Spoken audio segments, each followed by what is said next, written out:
Hey you!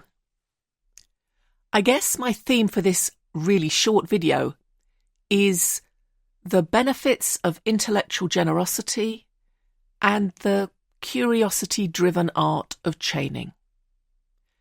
A skill I wish I'd learned earlier than I did. So, about a week ago, I read a book that I found from a list of books in a YouTube video. A YouTube video that I can't even now remember.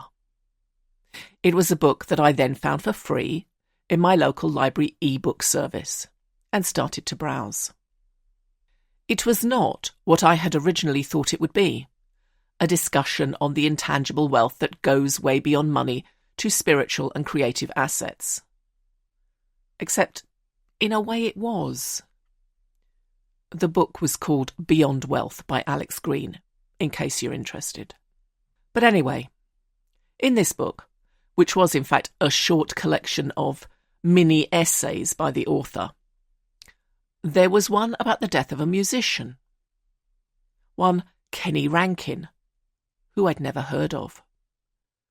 But I went to Amazon Music and I found a few tracks, and oh boy, unearthed gold. And this kind of thing happens a lot. To me, anyway. In every field, from music to books, from biochemistry to economics, from quirky little films to really great board games. I start with a seed that someone else dropped. A hint they gave me that left a trail that I followed and which then ends in treasure. What I did, what I do, is essentially a thing called chaining. Going from one source to another, following the breadcrumb trails of mentions and recommendations and somebody else's joy and interest and scholarship, and ultimately finding that new to me, unknown treasure. I do it a lot. I meander along the highways and byways of literature, of films, of music, but I also do it academically. I read a seminal paper in a field, and then I chain. First backwards, to the inciting thought or discovery or experiment, by looking to see what papers this one cites. And then I go forwards, using a citation index to see what later works used this one as a source, as a starting point. I'm looking to see who thought this was an important piece of work, who built on it. For in science, in academia generally, we are mostly only able to stand taller and see further because we are standing on the shoulders of giants, standing on the shoulders of those who came before. Almost nothing exists in isolation.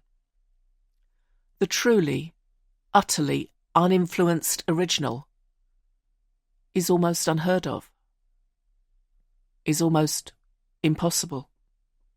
Now, back in the day, when I was younger and dinosaurs roamed the earth, chaining, like this, in academia and research, used to be quite a specialist skill.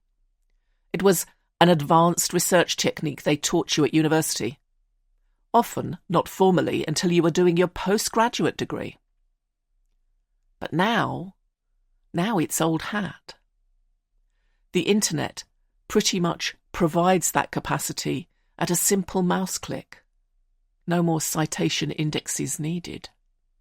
And so, if it's not already a part of your repertoire of finding the new, the interesting, the important, you should maybe give it a go, even if you're not doing postgraduate research. Find something you already like and value, and see what influenced it, and what was in turn influenced by it. Enjoy the treasure trove you uncover. But also be generous. Share your likes and opinions and what you found and what excited you, what entertained you or informed you.